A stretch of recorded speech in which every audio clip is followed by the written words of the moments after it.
नमस्कार दोस्तों, सुप्रभात।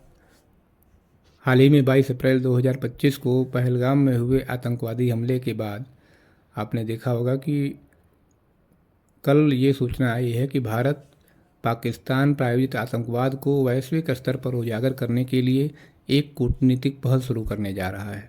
वह कूटनीतिक पहल क्या है?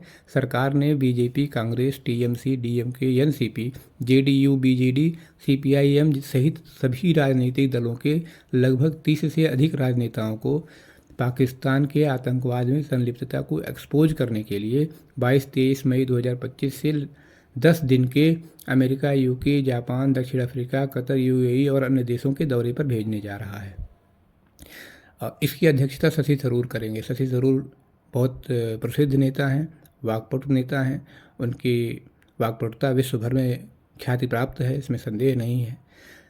हम यहाँ ये बात कर रहे हैं कि ये एक बहुत बड़ी कूटनीतिक चाल है। युद्ध के बाद शत्रु को एक्सपोज करना अपने आप में एक बड़ी चुनौती होती है। युद्ध के बाद भी युद्ध चलता है, युद्ध के बाद एक वैचारिक संघर्ष चलता है, और भारत की यह कूटनीतिक चाल जिसकी असफलता और सफलता दोनों में एक बड़ा राज छुपा हुआ है। कैसे, हम आगे जानेंगे। आपको ये समझ में आ ही रहा होगा कि सरकार यह मूव क्यों ले रही है। नहीं समझ में आ रहा हो तो वीडियो को अंत तक अवश्य सुनें। मित्रों, परसों के वीडियो में हमने बात की थी कि भारत और पाकिस्तान के मध्य जो संघर्ष है वो केवल मिसाइल तक सीमित नहीं है, शस्त्रों तक सीमित नहीं है, सेना तक सीमित नहीं है।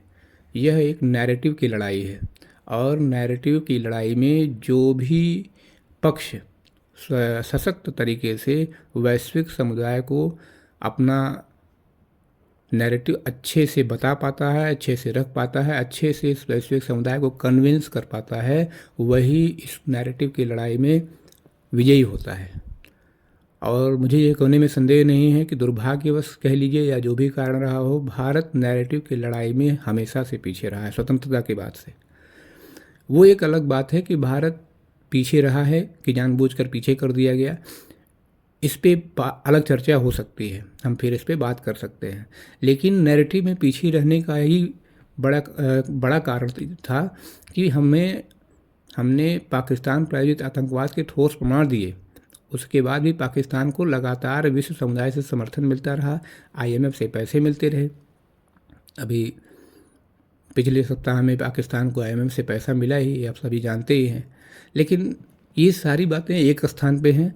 महत्वपूर्ण बात यह है कि भारत ने पाकिस्तान को आतंकवाद के हमले के प्रतिकार स्वरूप बहुत समय से जो प्रतीक्षित प्रतिकार आवश्यक था, सैन्य प्रतिकार, वो भारत ने कर दिया है, और इससे भारत की जनता निश्चित रूप से प्रसन्न है। ऐसा करना भी चाहिए था। कुछ मामलों में जनता का निर्णय अलग है, सरकार का निर्णय अलग है, जो कि लोग बाद में धीरे धीरे समझेंगे। लेकिन पाकिस्तान अभी उस सैन्य प्रतिकार के घावों को भरने में लगा हुआ है। अब इस सैन्य प्रतिकार को, जैसा कि सरकार ने कहा कि अभी ऑपरेशन सिंदूर समाप्त नहीं हुआ है, उसका अगला चरण क्या है ये हमें जानना आवश्यक है। अगला चरण सरकार जैसा कि स्टेप जो ले रही है उससे ये स्पष्ट हो रहा है कि अगला चरण यह है कि सरकार नैरेटिव की लड़ाई पूरे जोर शोर से लड़ने जा रही है। और इसमें किया क्या जाएगा? इसमें पाकिस्तान को पूरे विश्व में यह चर्चित किया जाएगा कि पाकिस्तान प्रायोजित आतंकवाद किसी भी तरह के नाभिकीय हथियार के लिए सबसे बड़ा खतरा होगा, जहाँ तक मेरी समझ कह रही है। सरकार इस पे पूरे विश्व में पाकिस्तान को चर्चित करने जा रही है, या उसकी अभी तक जो छवि बनी हुई है उस पर चोट करने जा रही है। अब भारत ने यह काम शुरू कर दिया है। यह कदम भारत के लिए कहाँ तक उपयुक्त होगा ये समय बताएगा, लेकिन इसके परिणाम और प्रभाव भारत पाकिस्तान के संबंधों को तय करने में महत्वपूर्ण भूमिका निभाएंगे।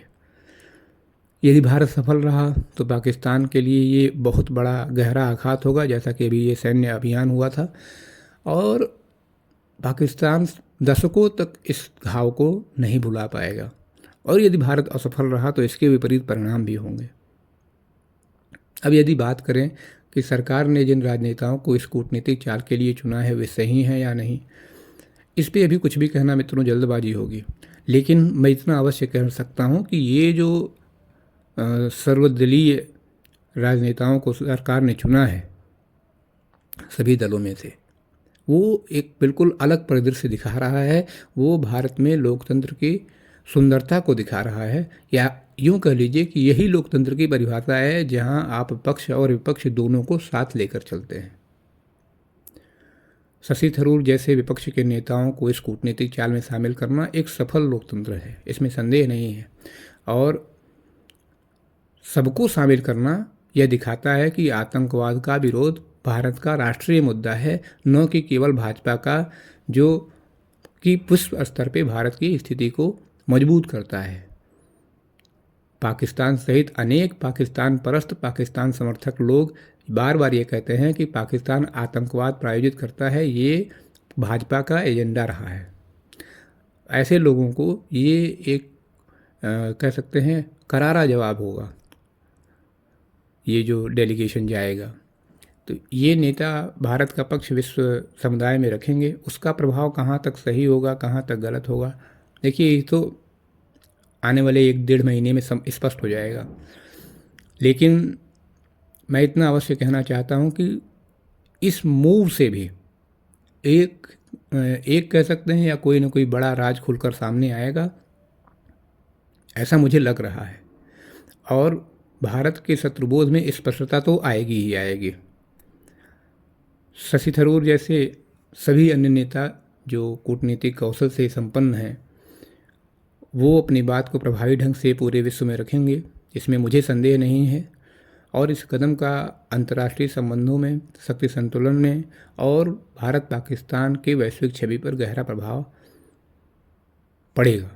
इसमें आपको भी संदेह नहीं होना चाहिए, मुझे तो बिल्कुल भी नहीं है।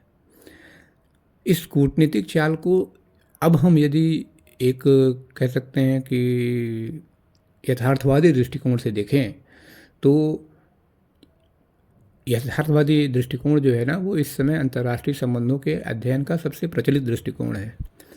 और उसमें राष्ट्र अपने हितों की पूर्ति के लिए शक्ति का प्रयोग करते हैं। भारत भी अपने हितों की पूर्ति के लिए शक्ति का प्रयोग कर रहा है।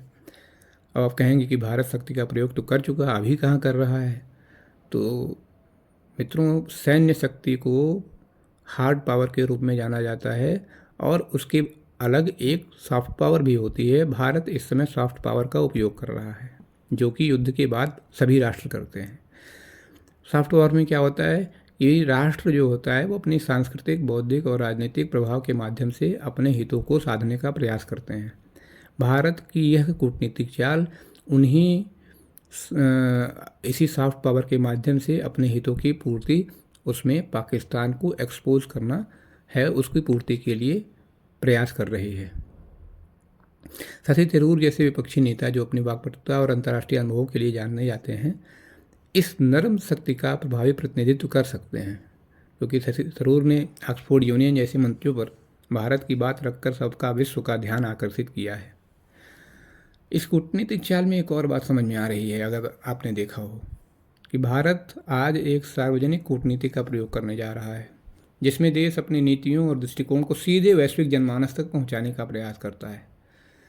हालांकि कुछ लोग या कुछ देश इसे प्रचार के रूप में देखेंगे, प्रोपेगेंडा के रूप में देखेंगे, और उसमें पाकिस्तान भी शामिल है। और निश्चित रूप से पाकिस्तान भी अपनी कूटनीतिक युक्तियों का प्रयोग करके अंतर्राष्ट्रीय समुदाय में अपना पक्ष रखेगा और भारत को गलत बताने का प्रयास करेगा। लेकिन जिस तरह के प्रमाण इस बार सरकार ने उपस्थित किए हैं, जिस तरह के प्रमाण सरकार देने जा रही है, भारत देने जा रहा है, उससे मुझे लगता है कि इस बार पाकिस्तान को मुंह की खानी पड़ेगी इस नैरेटिव कॉन्फ्लिक्ट के रूप में भी। देखने वाली बात यह होगी कि भविष्य में इसका निष्कर्ष क्या आता है। यह कूटनीतिक चाल न केवल राष्ट्रीय सुरक्षा से जुड़ी है, बल्कि आतंकवाद विरोधी रणनीतियों और सैन्य कूटनीतिक समन्वय से भी जुड़ी है। ऑपरेशन सिंदूर जैसे सैन्य अभियानों के बाद कूटनीतिक पहल करके इन कार्रवाइयों को अंतर्राष्ट्रीय कानून और मानदंडों के अनुरूप बताया जा सके, इसमें यह कूटनीतिक चाल बड़ी महत्वपूर्ण भूमिका निभाएगी। अच्छा, आप कह रहे होंगे कि भारत ने ऐसा पहले भी तो किया है, इसमें इस कूटनीतिक चाल में ऐसी कौन सी महत्वपूर्ण बात है। भारत ने ऐसा कूटनीतिक ऐसी कूटनीतिक चालों का प्रयोग पहले किया है, इसमें संदेह नहीं है। 2008 के मुंबई हमलों के बाद भी हमें आपको पता है कि तत्कालीन यूपीए सरकार ने पाकिस्तान के आतंकवाद से जुड़े डोजियर्स विश्व के बहुत से देशों को भिजवाए थे और बहुदलीय प्रतिनिधिमंडलों को भेजा था, लेकिन उसके परिणाम ढाक के तीन पात ही रहे, निराशावादी परिणाम रहे। क्यों? क्योंकि सरकार के नेतृत्व में वो दृढ़ता नहीं थी जो होनी चाहिए भारत की छवि को लेकर के। इस समय सरकार भारत की छवि को लेकर के पूरी तरह से क्लियर कट कॉन्सेप्ट रखती है कि जो भारत की छवि को बदनाम करने का प्रयास करेगा उसका हम मुंहतोड़ जवाब देंगे।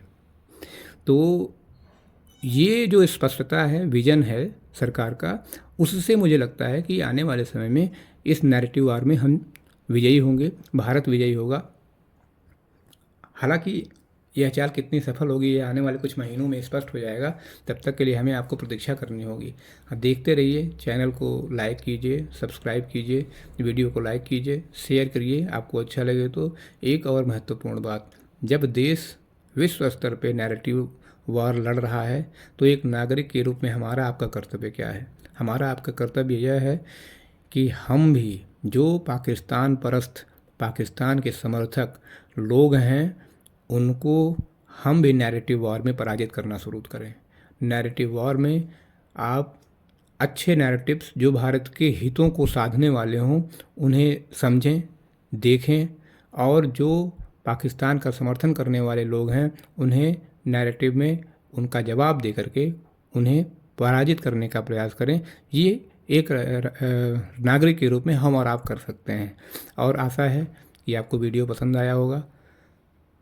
मैं पुनः कह रहा हूँ कि सब्सक्राइब करिए चैनल को, वीडियो को लाइक करिए, शेयर करिए। कल फिर मिलेंगे, तब तक के लिए नमस्कार, धन्यवाद। आपने मुझे सुना, बहुत बहुत धन्यवाद।